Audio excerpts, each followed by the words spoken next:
संदर्भ। भारतीय संविधान की प्रस्तावना में कहा गया है कि भारत एक धर्मनिरपेक्ष लोकतांत्रिक गणराज्य है और इसका अर्थ यह है कि राज्य किसी धर्म विशेष का समर्थन नहीं करता है। धर्मनिरपेक्ष राज्य वह होता है जो धर्म के आधार पर किसी के साथ भेदभाव नहीं करता है।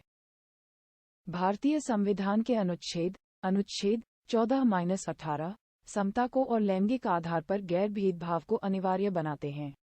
हालांकि कई कानून मौजूद हैं जो स्पष्ट रूप से इन सिद्धांतों का उल्लंघन करते हैं और विशेष रूप से कुछ समुदायों के पर्सनल लॉज में बने रहे हैं, जहां ऐसे प्रावधान शामिल हैं जिन्हें महिलाओं के विरुद्ध अत्यधिक भेदभावपूर्ण माना जाता है। भारतीय आबादी में लगभग आधी हिस्सेदारी के साथ महिलाएं एक लैंगिक रूप से न्यायपूर्ण संहिता की मांग करती रही हैं, ताकि वे भी समता और न्याय का उपभोग कर सकें, चाहे वे किसी भी समुदाय से संबंधित हों। लेकिन भारत में समान नागरिक संहिता यूनिफॉर्म सिविल कोड यूसीसी के आदर्श को अभी तक हासिल नहीं किया जा सका है। चूंकि समान नागरिक संहिता राजनीतिक रूप से एक संवेदनशील विषय है, हमारे संविधान निर्माता भी एक समझौते की स्थिति में रहे और इसे उन्होंने अनुच्छेद 44 के अंदर राज्य नीति के एक निदेशक सिद्धांत के रूप में शामिल किया। चूंकि भारत लैंगिक समता के लिए प्रयासरत है, देश के लिए यूसीसी की प्रासंगिकता पर गहनता से विचार किया जाना आवश्यक है।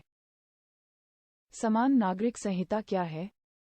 राज्य नीति के निदेशक सिद्धांत डीपीएसपी के अनुच्छेद 44 में कहा गया है कि पूरे देश में नागरिकों के लिए समान नागरिक संहिता यूसीसी सुनिश्चित करना राज्य का कर्तव्य है। इसका मुख्य उद्देश्य भारत में प्रत्येक प्रमुख धार्मिक समुदाय के धर्मग्रंथों और रीति रिवाजों के आधार पर प्रचलित व्यक्तिगत कानूनों को प्रत्येक नागरिक को एक समान रूप से नियंत्रित करने वाले नियमों के एक सामान्य समूह से प्रतिस्थापित करना है। यूसीसी में यूनिफॉर्म या समान का अर्थ है समुदायों के बीच कानूनों की एकरूपता, एक समता। समुदायों के भीतर कानूनों की एकरूपता ताकि पुरुषों एवं महिलाओं के अधिकारों के बीच समानता सुनिश्चित हो।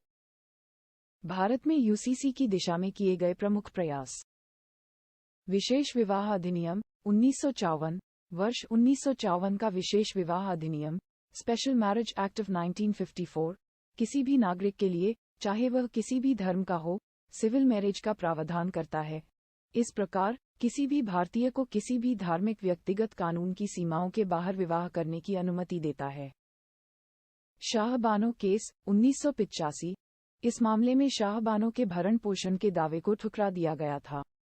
सर्वोच्च न्यायालय ने दंड प्रक्रिया संहिता सीआरपीसी की धारा 125, जो पत्नियों, बच्चों और माता-पिता के रखरखाव के संबंध में सभी नागरिकों पर लागू होता है, के तहत उसके पक्ष में निर्णय दिया था। सर्वोच्च न्यायालय ने यह अनुशंसा भी की थी कि लंबे समय से लंबित समान नागरिक संहिता को अंततः अधिनियमित किया जाना चाहिए। सर्वोच्च न्यायालय ने सरला मुदगल मामले 1995 और पाउलो कोटेहो बनाम मारिया लुइजा वेलेंटीना परेरा मामले 2019 में भी सरकार से यूसीसी लागू करने का आह्वान किया। यूसीसी के पक्ष में तर्क। युवाओं की आकांक्षाओं को समायोजित करना। जैसे जैसे दुनिया डिजिटल युग की ओर आगे बढ़ रही है, युवा आबादी की सामाजिक दृष्टि और आकांक्षा समानता, मानवता एवं आधुनिकता के सार्वभौमिक एवं वैश्विक सिद्धांतों से प्रेरित होकर आकार ग्रहण कर रही है। इस प्रकार समान नागरिक संहिता के अधिनियमन से राष्ट्र निर्माण की दिशा में उनकी पूरी क्षमता को साकार कर सकने में मदद मिलेगी। राष्ट्रीय एकता का समर्थन। संविधान सभी नागरिकों को विधि न्यायालयों के समक्ष समान व्यवहार की गारंटी प्रदान करता है, चाहे वह आपराधिक कानून हो या अन्य नागरिक कानून, व्यक्तिगत कानूनों को छोड़कर।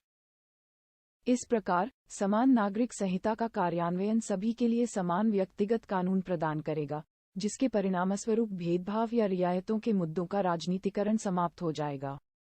ये समुदाय विशेष द्वारा उनके विशिष्ट धार्मिक व्यक्तिगत कानूनों के आधार पर उपभोग किए जाते असाधारण लाभ की स्थिति को भी समाप्त कर देगा। पितृसत्तात्मक मानसिकता से ऊपर उठना। अधिकांश धर्मों के मौजूदा व्यक्तिगत कानून समाज के उच्चवर्गीय पितृसत्तात्मक अवधारणाओं पर आधारित हैं। इस प्रकार समान नागरिक संहिता का संहिताकरण एवं कार्यान्वयन पितृसत्तात्मक रूढ़िवादिता की पवित्रता या स्वीकृति को नष्ट कर सकेगा। इस प्रकार समान नागरिक संहिता लैंगिक समानता को बढ़ावा देगी और पुरुषों एवं महिलाओं दोनों को बराबरी के स्तर पर लाएगी। न्यायिक प्रक्रिया के लिए सुविधाजनक। देश में हिंदू संहिता, शरिया कानून आदि कई व्यक्तिगत कानून मौजूद हैं। इतने सारे कानूनों की उपस्थिति व्यक्तिगत मामलों के निर्णय में भ्रम, जटिलता और विसंगतियां उत्पन्न करती है, जिसके परिणामस्वरूप विलंबन या अपूर्ण न्याय की स्थिति भी बनती है। यूसीसी न्यायपालिका को कुशलतापूर्वक और उचित समय सीमा के भीतर न्याय कर सकने में सक्षम करेगी। यूसीसी के विरुद्ध तर्क। 21वीं विधि आयोग की रिपोर्ट। भारत के विधि आयोग का मत है कि देश में किसी समान नागरिक संहिता का होना व्यक्तिगत, पारिवारिक कानूनों में निहित संघर्षों को सुलझाने के लिए न तो आवश्यक है और न ही वांछनीय। आयोग ने कहा है कि कई देश अब विभिन्न समूहों में अंतर या विविधता को स्वीकार करने की ओर आगे बढ़ रहे हैं, और केवल अंतर का अस्तित्व में होना भेदभावपरक नहीं माना जा सकता, बल्कि यह तो एक मजबूत लोकतंत्र का संकेतक है। इसलिए, आयोग ने व्यक्तिगत कानूनों में व्याप्त भेदभाव एवं असमानता से निपटने के लिए मौजूदा पारिवारिक कानूनों में संशोधन का सुझाव दिया है, न कि उनके बीच अंतरों को पूरी तरह से समाप्त कर दिया जाए।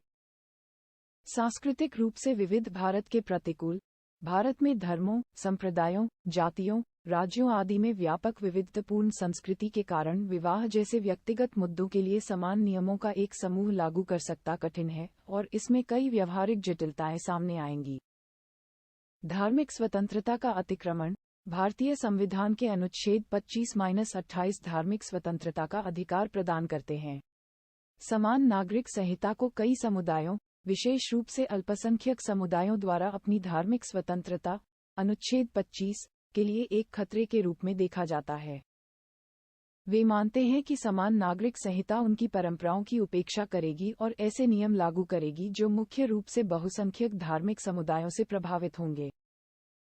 जनजातियों के स्वदेशी अधिकारों के विरुद्ध, नगा समुदाय ने दावा किया है कि यूसीसी के कार्यान्वयन से उनकी संस्कृति और गरिमा के लिए स्पष्ट अवरोध उत्पन्न हो सकते हैं। ये संभावित रूप से सामाजिक अव्यवस्था का कारण बन सकता है, क्योंकि जनजातियों का व्यक्तिगत और सामाजिक जीवन देश के अन्य लोगों से व्यापक रूप से अलग है। निष्कर्ष। यूसीसी के लक्ष्य को आदर्श रूप से एक सर्वव्यापक दृष्टिकोण के बजाय एक परत दर परत दृष्टिकोण के माध्यम से खंडों में प्राप्त किया जाना चाहिए। समान संहिता कोड की तुलना में एक न्यायसंगत संहिता का होना कहीं अधिक महत्वपूर्ण है। समान नागरिक संहिता का खाका तैयार करते समय यूसीसी की सामाजिक अनुकूलन क्षमता पर भी विचार करने की आवश्यकता है। चाहे सभी धर्मों के लिए एक ही कानून बनाया जाए या अलग अलग धर्मों, समुदायों के व्यक्तिगत कानूनों में सुधार किया जाए, वे लैंगिक न्याय पर आधारित होने चाहिए और यह सुनिश्चित किया जाना चाहिए कि हमारे संविधान में निहित समता का सिद्धांत बरकरार रहे। सार यह है कि सरकार और समाज को एक समान नागरिक समाज की ओर आगे बढ़ने के लिए भरोसे का निर्माण करने की आवश्यकता है, जहां मानवाधिकारों के प्रति का सम्मान हो और लैंगिक समानता को प्रोत्साहन दिया जाता हो। इस स्थिति का निर्माण किसी समान नागरिक संहिता से अधिक महत्वपूर्ण है। 'Cause I've been living life right like I could just die.